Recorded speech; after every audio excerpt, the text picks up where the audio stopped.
ये जो शौनकादिक ऋषि हैं श्री सूत जी से प्रश्न करते हैं कि महाराज एक बात बताइए, श्रीमद् भागवत कथा में ये परीक्षित जी कौन हैं? इन्हें 7 दिन में मरने का श्राप क्यों प्राप्त हुआ? ये किसके पुत्र हैं? परीक्षित जी महाराज को आप लोग जानते हैं? कितने भगत जानते हैं परीक्षित जी महाराज को? अच्छा, अभी कुछ जानते हैं, बाकी नहीं जानते हैं। जो नहीं जानते हैं ध्यान से सुनेंगे। देखिए, शौनकादिक ऋषि भी नहीं जानते थे कि परीक्षित जी कौन हैं। और ये ऋषि कौन है? ये ऋषि ऐसे ऐसे ऋषि हैं कि जिनके सामने हजारों चतुर्युगी बीत चुकी है। ना जाने कितने ब्रह्मा बदल दिए गए, इंद्र बदल गए, इतनी उम्र के हैं ये। इनको परम ज्ञान है, परंतु भगवान की कथा को सुनने के लिए सूत जी के पास पहुंचे, जो कि अवस्था में इनसे बहुत छोटे हैं। 20 वर्ष के हैं सूत जी महाराज। और जो ये शौनकादिक ऋषि हैं, इनके सामने ना जाने कितनी बार सतयुग, द्वापर, त्रेतायुग, कलयुग बीत चुका है, लेकिन फिर भी कहाँ पहुंचे? सूत जी के पास कथा सुनने के लिए। बोले ये परीक्षित कौन है? इनको 7 दिन में मरने का श्राप क्यों प्राप्त हुआ? ये किसके बेटे हैं? सूत जी कहते हैं, हे ऋषियों, परीक्षित जी की कथा को मैं श्रवण कराना आवश्यक नहीं समझता, लेकिन आपकी इच्छा है और इसी परीक्षित जी की कथा से भगवान श्री कृष्ण कन्हैया की कथा का जन्म होता है, इसलिए मैं आपको यह कथा अवश्य श्रवण कराऊंगा। अब यहीं से कथा शुरू होती है महाभारत की कथा, क्योंकि परीक्षित जी महाराज महाभारत में पांडवों के वंश में ही जन्मे थे। सूत जी कहते हैं महाभारत का युद्ध चल रहा था। महाभारत के युद्ध में एक तरफ पांडव थे और दूसरे तरफ कौरव। आप लोग जानते होंगे महाभारत, और वैसे हर घर में आजकल तो होती भी है महाभारत, होती है ना, कभी ना कभी तो हो ही जाती है। तो इस कथा को सुनिएगा, पर घर में जाके महाभारत नहीं कीजिएगा, इससे दूर रहने के लिए प्रभु ने कहा।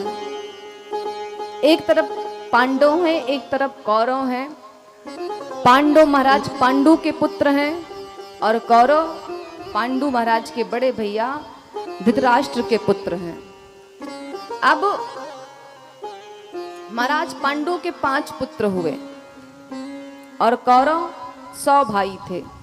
100 भाई का मतलब आप समझ रहे हैं। आजकल क्या है कि हमारे 2-4 बेटे हो गए ना तो बड़ा अहंकार, भाई एक सेवा नहीं करेगा तो दूसरा तो करेगा ही, और दूसरा नहीं किया तो तीसरा करेगा।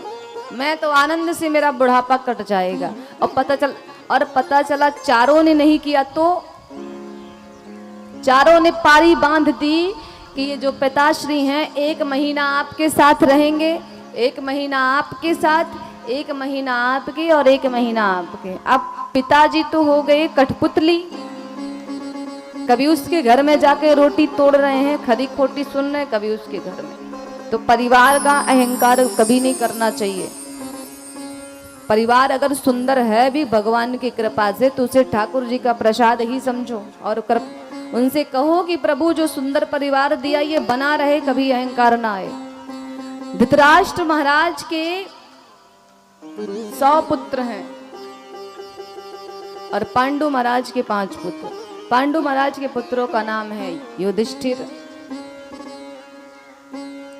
अर्जुन, भीम, नकुल, सहदेव। और दुर्योधन की पूरी सेना है कौरवों के साथ। देखो, पुत्रों को संस्कार देना, बच्चों को संस्कार देना बहुत आवश्यक होता है। विशेष करके अपनी संतान को, चाहे बेटा हो चाहे बेटी हो, संस्कार प्रधान है। जैसा आपको संस्कार बचपन में दिया जाएगा वैसे ही आप पूरे जीवन व्यवहार करेंगे एक दूसरे से। पांडु महाराज के पुत्रों को तो माता कुंती ने बहुत सुंदर संस्कार दिया है। माता कुंती और पांडु के पुत्र हैं ये पांडव, बहुत सुंदर संस्कार दिया। लेकिन धृतराष्ट्र महाराज के जो 100 बेटे हैं ना, इनको संस्कार का सा भी नहीं पता। बेटा एक ही हो पर संस्कारी हो तो माता पिता का कल्याण कर देता है, नाम रोशन करता है। पर 100 बेटे हों, संस्कारी नहीं हों, आदर करने वाले नहीं हों, तो कोई मतलब नहीं है। अब क्या हुआ, धीरे धीरे समय बीता। पांडवों और कौरवों में संपत्ति को लेकर के झगड़ा शुरू हो गया। अब भाई जब 4 बेटे हैं तो चारों को हिस्सा मिलना चाहिए। बड़े हो गए, विवाह हो गया तो हिस्सा तो मिलना चाहिए मेरा, मुझे। अब इसी हिस्से की बात को लेकर के दोनों भाइयों के जो पुत्र हैं पांडव और कौरव, इनके बीच झगड़ा छिड़ गया। ये जो कौरव हैं ये अधर्म के मार्ग पे चलने वाले हैं, लेकिन पांडव धर्म के मार्ग पे। पांडवों ने कहा भाई मुझे भी एक आध कमरा दे दीजिए, हम भी अपने परिवार के साथ सुख से रहें। लेकिन कौरवों ने कहा एक कमरा तो दूर, चारपाई बिछाने तक की भी जगह नहीं दूंगा, निकलो यहाँ से। बोले दे दो भैया, प्रेम से मांग रहे हैं। बोले प्रेम से क्या, मैं मर मरा जाऊंगा लेकिन दूंगा नहीं। युद्ध मुझे स्वीकार है लेकिन बंटवारा स्वीकार नहीं। अब पांडवों के साथ कौन है, भगवान कृष्ण, और कौरवों के साथ कौन है, मामा शकुनी। अब शकुनी मामा को तो आप लोग सभी जानते होंगे कैसे थे। अब युद्ध छिड़ा। दुर्योधन ने कहा कि मैं संपत्ति का एक हिस्सा, यहां तक कि मैं सुई के नोक के बराबर भी संपत्ति को वितरित करने वाला नहीं हूं। युद्ध स्वीकार है लेकिन बंटवारा स्वीकार नहीं है। अब स्थिति युद्ध की बन गई। भगवान कन्हैया ने सोचा कि हो सकता है मेरे समझाने से ये कौरव मान जाएं, तो भगवान कन्हैया पांडवों की तरफ से शांति दूत बन करके कौरवों के पास गए। शांति प्रस्ताव लेके कि भैया लड़ाई झगड़ा में कुछ रखा नहीं है, लड़ाई झगड़ा मत करो, आपस में बंटवारा कर लो, प्रेम से दोनों भाई रहो।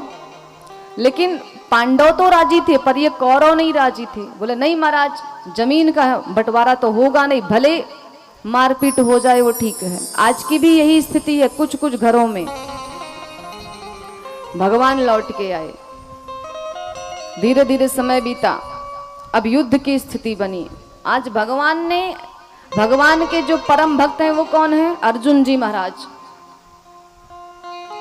जब युद्ध की बिल्कुल स्थिति बन गई तो भगवान ने कहा भाई जब सामने वाला चाहता ही है मार काट हो तो फिर दूसरी पार्टी कब तक चुप रहेगी, भाई कुछ ना कुछ तो बोलेगी। अब क्या हुआ, जब युद्ध की स्थिति बनी तो सेनाओं को सुसज्जित किया जाने लगा। भगवान कृष्ण बैठे थे, उन्होंने पांडवों को बुलाया, कौरवों को बुलाया। भगवान ने कहा कि एक तरफ मेरी ये विशाल सेना खड़ी है और एक तरफ मैं हूं। अब आप दोनों ये बताओ कि कौन मुझे लेना चाहता है और कौन मेरी इस सेना को लेना चाहता है। तो दुर्योधन ने सोचा कि मैं कृष्ण को ले लूं, लेकिन जैसे ही दुर्योधन ये बोलना चाहा कि मैं आपको अपने साथ इस युद्ध में लेना चाहता हूं, तभी भगवान ने कह दिया देखो एक मेरी और शर्त है, इस पूरे महाभारत के युद्ध में मैं जिसकी भी तरफ रहूंगा, केवल रहूंगा, रथ हाँकने का काम करूंगा, मैं इस पूरे युद्ध में अस्त्र नहीं उठाऊंगा, झगड़ा नहीं करूंगा, शस्त्र नहीं उठाऊंगा, युद्ध मुझे नहीं करना। अब तो दुर्योधन बोला भाई जब ये लड़ेगा ही नहीं तो इसको रखने से मतलब क्या। दुर्योधन ने देखा इतनी विशाल सेना भगवान कन्हैया की, बोला मुझे तो सेना ही चाहिए। और जब सेना का सेनापति या फिर राज्य का राजा हट जाए तो सेना भी तितर बितर हो जाती है, उसमें शक्ति नहीं रह जाती। उसने कहा मैं सेना लूंगा, और अर्जुन ने कहा हे नाथ मैं चाहे जीतूं चाहे हारूं लेकिन मैं तो आपको ही अपना सब कुछ मानता हूं, आप मेरे मार्गदर्शक बनिए। और जिस रथ का सारथी मजबूत रहता है उस रथ पे खड़े योद्धा को पराजित कर पाना स्वयं देवताओं के भी हाथ में नहीं होता, मुश्किल होता है। रथ का सारथी मजबूत होना चाहिए। इधर रथ के सारथी कौन है, भगवान साक्षात नारायण, और उधर शकुनी जैसे कुटिल व्यक्ति। युद्ध शुरू हुआ, युद्ध शुरू हुआ, विशाल युद्ध होने लगा। और इस युद्ध का परिणाम ये निकला कि जो ये कौरव थे 100 भाई थे, 100 में से 99 भाइयों को भीम भैया ने श्रीमन नारायण कर दिया। और अंत में परिणाम ये निकला कि कौरव पराजित हुए और पांडव विजयी हुए।